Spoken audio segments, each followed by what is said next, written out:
ils le ressentent profondément. Ça, on est injuste avec la justice française. Je le dis, mais fortement. C'est une institution qui n'est pas riche, qui travaille avec de petits moyens. C'est une institution qui assume autant qu'elle le peut. Il y a eu un certain nombre d'affaires ces derniers mois. Est-ce qu'il vous semble que l'indépendance du parquet est en cause par rapport au pouvoir politique? Est-ce qu'il faut rendre l'indépendance au parquet? Mais ce qui est mort, c'est le système actuel, intolérable. Il est mort. Il faut quand même en tirer les conséquences. Condamné par Il les n'est pas instances possible. européennes sans arrêt. Écoutez, vous avez eu une série de décisions, toutes récentes, prévisibles, que nous voyons arriver depuis la Cour européenne des droits de l'homme, et combien de fois elle a statué en ce qui concerne la nécessité de l'indépendance de toute personne qui intervient dans le cadre de l'autorité judiciaire. Il était évident que le système de nomination ou la carrière des magistrats du parquet, mais la hiérarchie sont bien au Conseil des ministres, c'était impossible à maintenir au regard de l'exigence d'indépendance, qui est au même titre que l'impartialité une première condition pour la justice en Europe. Donc, nous nous sommes époumonés à le dire. Rien à faire. Pourquoi? Parce que la véritable possibilité d'intervention dans les affaires judiciaires, c'est par l'intermédiaire du parquet, à la condition que le parquet s'y prête. Alors, nous entendons dire « Ah non, l'indépendance, très bien, moi, elle est dans ma tête, ma conscience. » Je le veux bien. Mais ce qui compte, c'est ce que le public pense. Comment peut-il croire à l'indépendance du parquet quand les parquetiers, leur promotion est dans la main de l'exécutif, et en particulier dans la main du président de la République? Non, c'est fini. N'oubliez pas, en 99, et l'Assemblée nationale et le Sénat ont voté le texte qui prévoyait que maintenant, on ne pourrait nommer un haut magistrat du parquet, les parquetiers, qu'avec l'avis conforme du Conseil supérieur de la magistrature. C'était voté par les deux assemblées, c'était unanimement demandé. C'était à la moindre des choses. M. Chirac, ayant gagné les élections, a mis ça de côté. Il voyait poindre des orages judiciaires, sans doute. Ce n'est pas possible. Maintenant, c'est fini. Comme pour la garde à vue, c'est fini. Heureusement que nous avons en France la possibilité pour les justiciables de saisir le Cour européenne des droits de l'homme.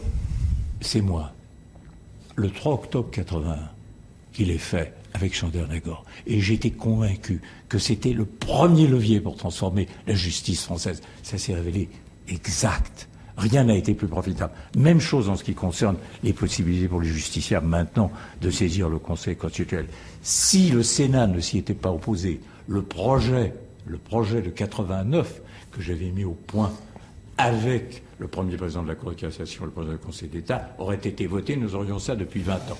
Il aura fallu attendre 20 ans. Donc, c'est terminé. Ces choses-là sont finies, il faut en tirer les conséquences. Votre avis sur cette proposition du chef de l'État, de Nicolas Sarkozy, d'instaurer, c'est le terme de la réforme de la justice à venir, des jurys populaires en correctionnel? Implicitement, qu'est-ce que ça veut dire? Ça veut dire je n'ai pas confiance dans les magistrats correctionnels pour assurer comme il convient la répression. C'est pas la peine que nous tournions autour de l'implicite. C'est un désaveu. Proposer des jurés correctionnels, ça veut dire le système actuel ne fonctionne pas. Et si vous regardez la phrase, d'ailleurs, elles disent directement le problème de la récidive, la rétention. Donc, vous manquez de fermeté.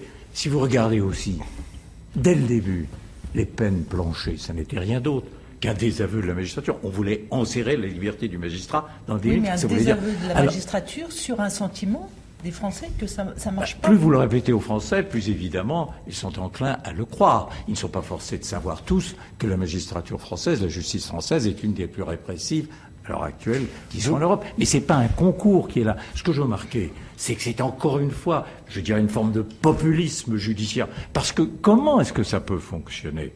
Soyons sérieux.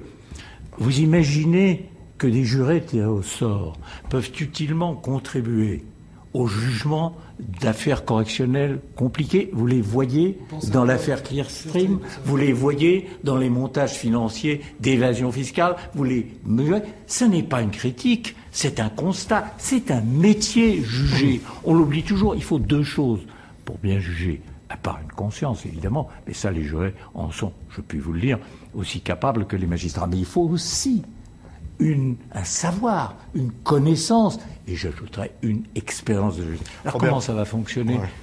Vous imaginez dans les délibérés, il va falloir expliquer aux juges à chaque fois, alors que la pression qui s'exerce sur le corps judiciaire est telle. Non, on va voir ce que ça va donner. Moi, j'attends avec curiosité. J'ajoute, ça ne va pas plus loin, qu'il y a un vrai problème constitutionnel. Robert Badinter, demain il va y avoir aussi une proposition de loi pour abaisser la majorité pénale de 18 ans à 16 ans. Efficacité de la justice ou populisme je crois savoir judiciaire? que c'est M. Estrosi sans doute qui a sorti aussi celle. 16-18 ans, puis toujours, c'est la majorité pénale. Bon, alors, oui, 18 ans, 16 ans, vous êtes encore mineur et vous devez bénéficier de l'excuse de minorité. Je veux le dire brutalement. Là aussi, c'est le populisme. C'est le côté « Ah, les jeunes nous menacent ». Très bien pour l'électorat qui a cette espèce de peur de la violence des jeunes qu'on retrouve à travers toute l'histoire judiciaire. J'ai mon sentiment, non seulement il faut absolument maintenir l'approche qui est celle de la justice des mineurs, et je le dis clairement et fermement, un mineur et notamment un adolescent, c'est pas un adulte en réduction ou un adulte plus jeune.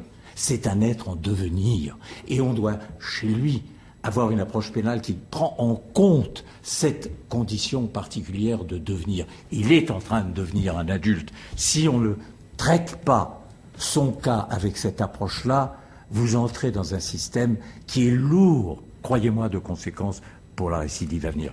J'ajoute, très franchement, je peux le dire à mon âge, écoutant de temps à autre des propos de jeunes majeurs, je me dis qu'il serait pas mal, au regard de leurs réflexions et de leurs approches, qu'en matière judiciaire, on élève l'âge de la majorité pénale à 20 ans.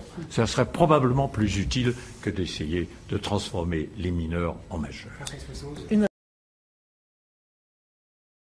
Voyez-moi, très difficilement, on a un très bon contrôleur général des établissements de détention, mais les prisons françaises, elles demeurent une humiliation pour la République.